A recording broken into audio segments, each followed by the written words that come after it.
What is up, YouTube? Happy Thanksgiving. Yesterday I cooked an Italian dish called Osso Buco. I apologize for the little bits and pieces that are missing as I was more focused on spending time with family rather than filming. So as you can see, I browned off some veal shanks and then I sauteed some carrots, onion, garlic, and celery in that fat. And then I added some tomato paste as you really want to cook this out or else it'll be too tomatoey and too tart. Once that was cooked out, I added some white wine. You can add red wine if you want a deeper and richer stock. And then I added chicken stock as well as some crushed San Marzano tomatoes and some rosemary twigs. Next, into a preheated oven at 350 degrees Fahrenheit, you're going to add in your osso buco and you're going to cook it for approximately 2.5 hours or until fork tender. Mine went a little over because we had some guests come for appetizers. As you can see, this is my dog Unji. She's a 13-year-old Maltese. So cute. I love her to death. I've had her since she was a little baby. So next we're going to make a gremolata. It's basically an Italian topping for this specific dish. I think it might be used in other dishes as well. But it consists of minced parsley, garlic, lemon zest, and olive oil. I added an Asian twist of ginger, and then I added some balsamic vinegar to cut down from the oil and the fat of the dish as a whole. So as you can see here, once you mince the parsley, you're gonna add lemon zest. I used 2 organic lemons for this dish. I don't think you can really ever go wrong with lemon zest. Next up, this is the ginger that I added. It kind of adds a little spice. And fun fact, you can actually peel a ginger with a spoon more effectively and more safely than with a vegetable peeler. So next I'm going to cut thin slices for me to julienne. Right, and then once it's julienned, I can start to dice it really small. As you can see, my knife is a little dull, needs to be sharpened, but whatever gets the job done. And then we're gonna make sure that we get it into really small sized pieces so no one gets a big chunk of ginger.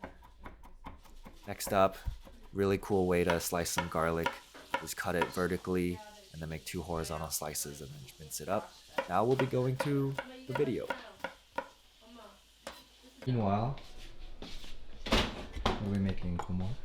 We're making, come here, get over here. We're making Korean mandu. The ajumas are making mandu. Happy Thanksgiving, Happy Thanksgiving. Wow. Making 8 ounces of chives. Wow. Korean chives. Yeah. That's so strong smell. Smell the kimchi. Okay. And then we need 8 ounces of tofu.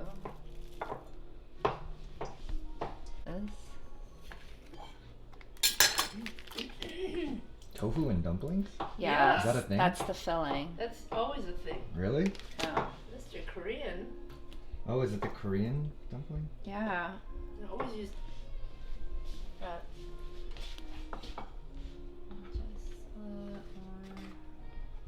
Scallops? Mm-hmm. We gotta mix.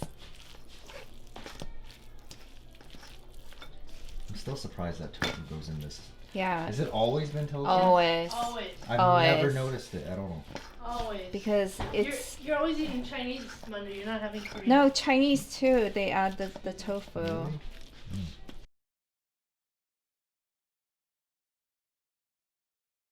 Mm-hmm. And you take a little water and you put it around the edge to moisten it. That's gonna be your seal. Okay?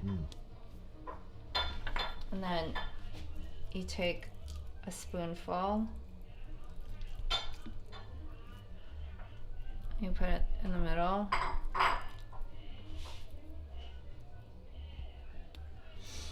and then you fold it in half and you seal it.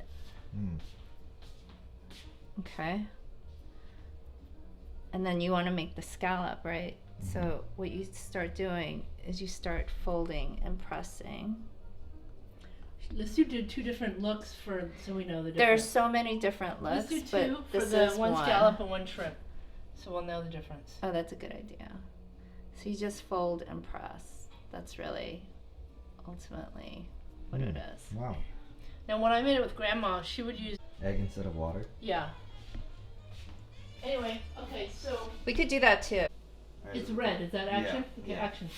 Action. Alright. First of what? I'm putting the water on. Mm-hmm. I think I put too much. No, that's good. Alright. Not too much. No. Like that. Yeah. Oh. You can add a little more. There we Yeah, go. there you go. Alright. Hold it Fold it over. and then Let me- seal it Seal it. all the way around. Alright. After it's sealed, I start pleating. Do you know how many I should do? As many as you want. As many as you want. Sure.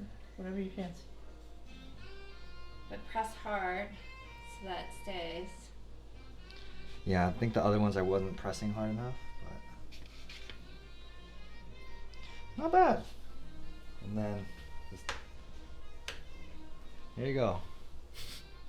First beautiful. dumpling. Excellent. And I'm back.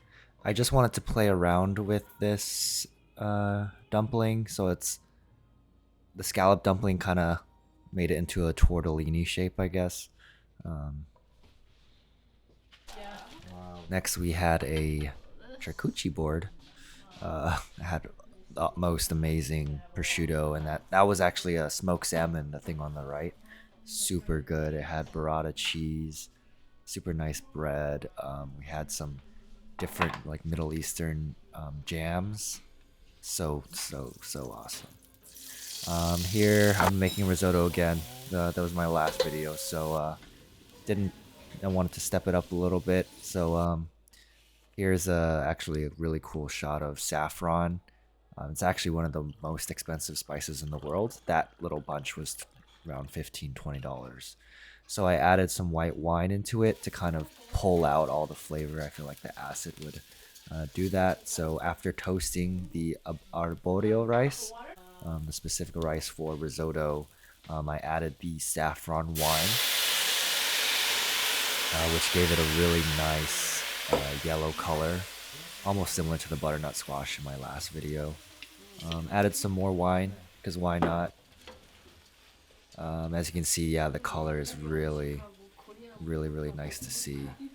And then yeah, from here I just kept adding some homemade chicken stock, some Parmesan cheese, and then finished it off with cold butter. And then we had the final product, the Osso Buco with some fried sage leaves. I love this sauce container. But thanks so much for watching, guys, and I'll see you in the next video. Happy Thanksgiving.